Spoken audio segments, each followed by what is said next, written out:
Kembali bersama saya Bang Bill. Di video kali ini saya akan share video yang menampilkan tentang podcast Pak Mahfud MD. Lagi-lagi beliau akhirnya bersuara.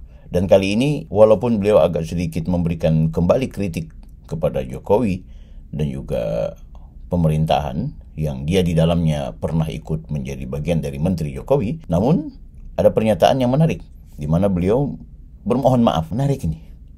Apakah beliau sudah sadar? Atau mungkin saja beliau seperti itu terus. Ya udah, tanpa berlama-lama kita ikuti saja video ini. Kalau bicara kemajuan gitu ya, relatif. Karena terkadang kan ada orang bertanya begini, Pak Mahfud, Anda ini kok sering ngeritik pemerintahan Pak Jokowi. Terus Anda pernah jadi menterinya, apa yang sudah Anda lakukan di Polhukam, kan gitu kan. Indonesia ya tetap jelek-jelek aja gitu ya, kalau saya bicara penegakan hukum. Maka jawaban saya begini sebelum saya menyatakan kemajuan. Jawaban saya begini, kalau Anda menilai Indonesia dan menilai pejabat tuh harus beda. Kalau saya ngeritik Indonesia jelek tuh Indonesia secara umum.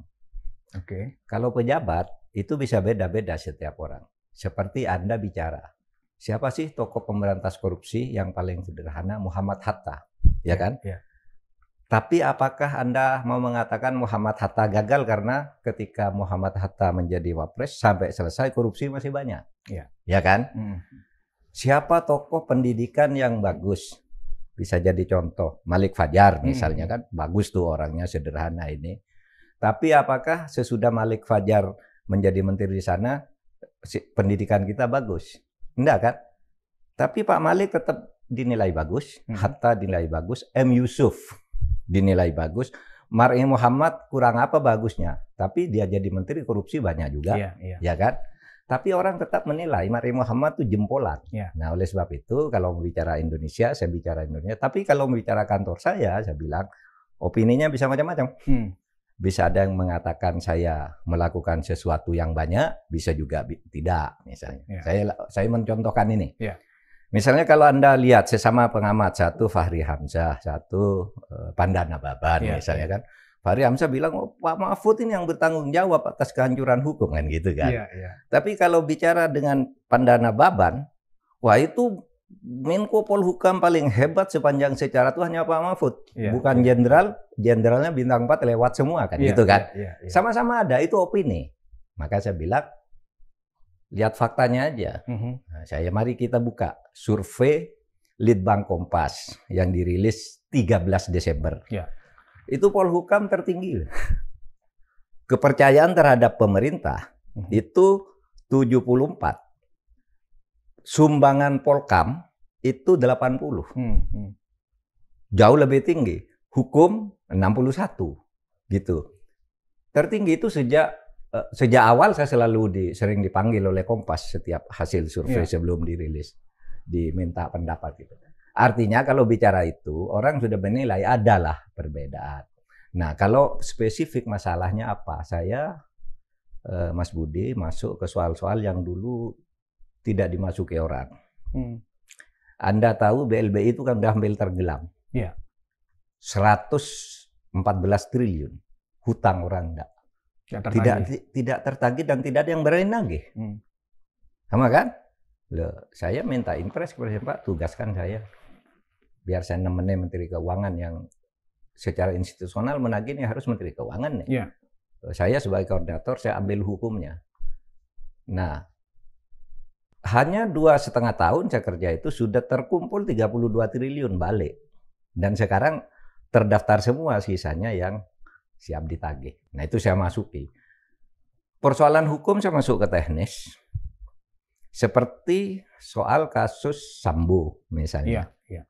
Itu kan ya saya sependapat dengan pendapat umum. Itu kasus sudah hampir hilang kalau saya tidak turun. Betul, kalau itu betul, Pak. Kalau kasus Sambo betul sekali. Iya kan, hilang kan.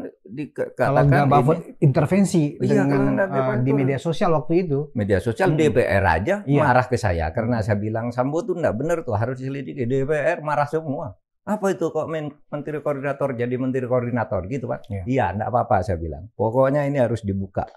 Saya masuk, saya kawal sampai akhirnya Sambo mengaku sampai ke vonisnya. Saya kawal agar hakimnya tidak diteror gitu. Nah itu saya buka. Dulu enggak ada yang Menko mengatakan Menko enggak punya wewenang ngurusi teknis begitu. Betul. Tapi kebetulan saya Menko kan ketua Kompolnas. Betul. Iya kan? Saya panggil Kompolnas. Kompolnas laporannya beda, saya potong salah. Saya ketuanya. Saya bilang gitu kan. Komnas HAM juga udah bilang, enggak ada itu Sambo itu betul. Memang pelakunya Eliezer. Saya sudah periksa sendiri itu, kata si Komnas HAM. Enggak ketemu. Begitu Komnas HAM laporan enggak ketemu, saya bilang. Saya kejar terus sampai akhirnya terungkap. Dan kita tahu hasilnya sekarang. Sudah sampai vonis Sambo itu seumur hidup. Dulu kan vonisnya hukuman mati. Itu lucu juga tuh. Waktu Sambo mau divonis itu ada pesanan nih dari aparat yang seakan-akan menekan hakim. Ya. Pokoknya vonisnya dengan angka, minta ke hakimnya. Pokoknya dengan angka, jangan dengan huruf. Kalau angka itu 20 tahun ke bawah itu kan bisa diremisi tiap tahun kan. Iya. Kalau dengan huruf mati atau seumur hidup kan nggak ada remisinya. Iya. Wah, hakimnya saya support. Kalau Anda yakin Anda benar, jaksanya nggak nuntut gitu, jaksanya di bawah nuntutnya. Tapi hukuman mati. Karena memang terbukti telak. Gitu. Diusahakan lagi naik banding tetap hukuman mati lalu kasasi menjadi seumur hidup. Nggak apa-apa karena hukuman mati memang sudah tidak ada mulai tahun 2025 besok. Yang mati pun kan jadi seumur hidup. Ya. Nah, itu saya buka kasus radikalisme. Saya hadapi langsung dengan debat kan. Ayo siapa mau mengganti Pancasila atas nama agama, yuk berdebat aja dengan saya bilang. Tapi kalau main kekerasan saya ambil, saya bilang. Saya turun. Kasus pesantren Al Zaitun yang belasan tahun selalu jadi isu politik. Selesai gitu. Dan banyak lagi yang kecil-kecil saya turun juga, orang diperlakukan sewenang-wenang. Nah, artinya saya tidak hanya sekedar mengkoordinir ya. Dan saya mainnya menggunakan jurusnya Mas Budi, pakai media. Karena saya kan tidak punya teman. Kalau di pejabat kan request semua. Begitu ada kasus, saya lempar ke media, kan saya dapat dukungan. Dapat dukungan. Blablabla, saya masuk di situ. Betul.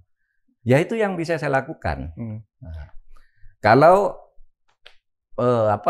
hasil survei oke, itu bisa dilihat. Sehingga bagi saya merasa saya sudah melaksanakan tugas dengan cukup lah. Kalau tidak dikatakan sangat baik, cukup lah kalau dibandingkan dengan perjalanan 50 tahun kan ada Menko Polhukam itu kan sejak tahun 73. Ya, bahkan Pak Jokowi ketika Pak Mahfud sudah menyatakan mundur saat itu berkomentarnya begini bahwa Pak Mahfud adalah salah satu Menko Polhukam yang terlama. Ya, artinya kan tugas-tugas yang disampaikan, yang diberikan ke Bapak itu bisa dilaksanakan kan begitu. Nah, sebenarnya saya juga sepakat itu Pak, bahwa sebelum Bapak mundur dan kemudian selesai Pilpres, rasanya kinerja Bapak sebagai koordinator untuk bidang Polhukam ini yaitu sangat baik lah gitu ya. Terlihat dari contoh-contoh yang Bapak jelaskan tadi. Nah, kenapa Pak di setahun terakhir pemerintahan Pak Jokowi ini, khususnya setelah Pilpres, setelah ada pemenang gitu, terkesan Bapak mulai vokal, terkesan Bapak mulai tanda kutip oleh banyak pendukung Jokowi dimulai nyinyir dan seterusnya, sehingga ada statement-statement dari Pak Mahfud juga, demokrasi sudah memburuk saat ini, hukum kemudian tidak tegak. Itu sebenarnya karena alasan apa Pak? Mungkin di forum ini Bapak bisa memberikan semacam konfirmasi atau klarifikasi Pak. Bagus. Apakah kalau misalnya banyak di luar sana mengatakan Bapak masih sakit hati dan seterusnya, apakah itu benar atau salah Pak? Ya, orang boleh menilai apa saja, itu hak ya, hak orang menilai. Tetapi begini sebenarnya, kalau saya ngeritik soal hukum dan politik itu kan jauh sebelum saya jadi menteri, dan ketika jadi menteri pun kan saya yang selalu bicara di pemerintah ini hukumnya yang kotor, politiknya yang tidak bersih. Saya di Polhukam kan gitu juga. Oleh sebab itu di DPR pun saya lawan kan. Biasanya orang pementeri takut kalau ke DPR, saya lawan. Anda mau apa? Mau bubarkan ini, bubarkan aja, saya bilang. Kan saya lawan tuh DPR. Karena saya sejak jadi menteri pun Kalau saya berangkap korupsi, membongkar korupsi, lalu DPR menghalang-halangi mungkin karena ada yang berbisik. Saya mengungkap Sambuada menghalang-halangi, ada yang berbisik agar saya dihadang agar tidak terus ikut gitu. Saya lawan kan ke DPR. Itu fakta. Jadi saya itu kritis sejak jadi menteri juga terhadap kawan-kawan juga. Cuma bedanya apa? Sesudah saya tidak jadi menteri, kan kritik saya itu sebenarnya masih tetap saya bicara tentang sistem, tentang kasus, tentang pengadilan. Saya baru nyerang Pak Jokowi sebagai pejabat. Itu kan sesudah 20 Agustus. Sebelum itu kan saya bicara pengadilan busuk. Bapak mengkonfirmasi menyerang Jokowi sebagai pejabat, Pak, sebagai bukan pejabat. Sebagai personal. Bukan, sebagai pejabat. Ya nyebut namanya juga personal yang menjadi pejabat.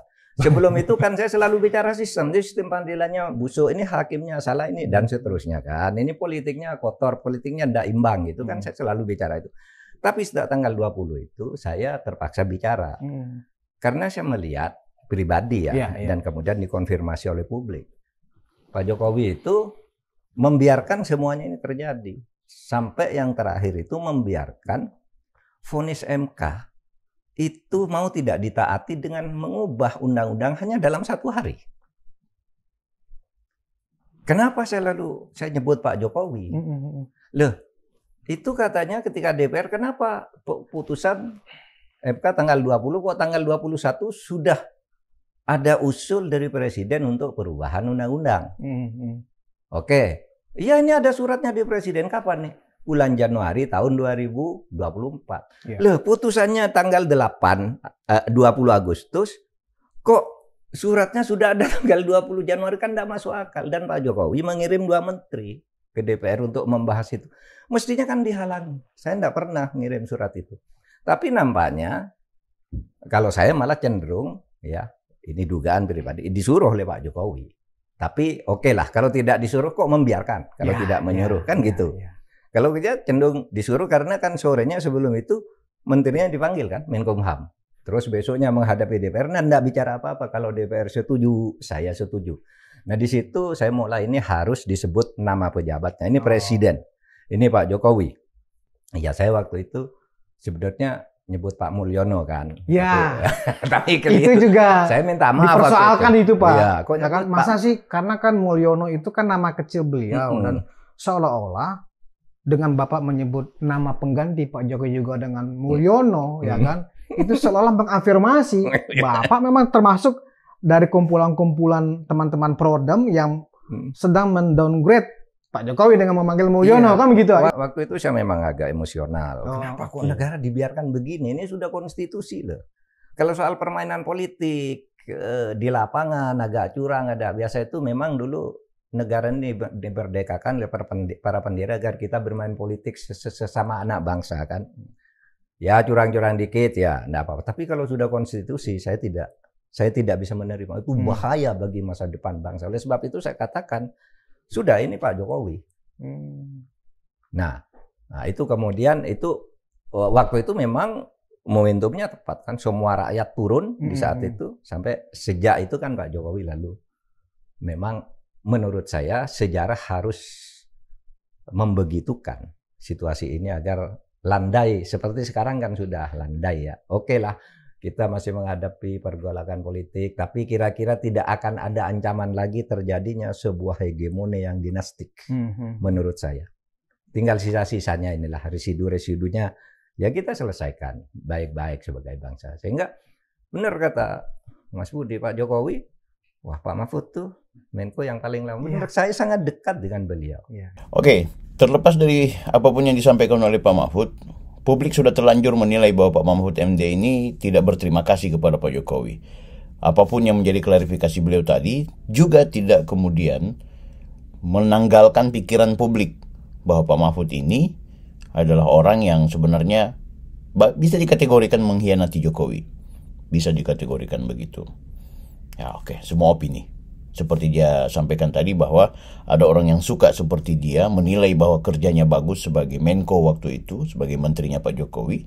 Ada juga orang yang kemudian menolak. Ada juga orang yang kemudian mengkritik. Seperti Pak Fahri Hamzah dan juga Pak Nababan.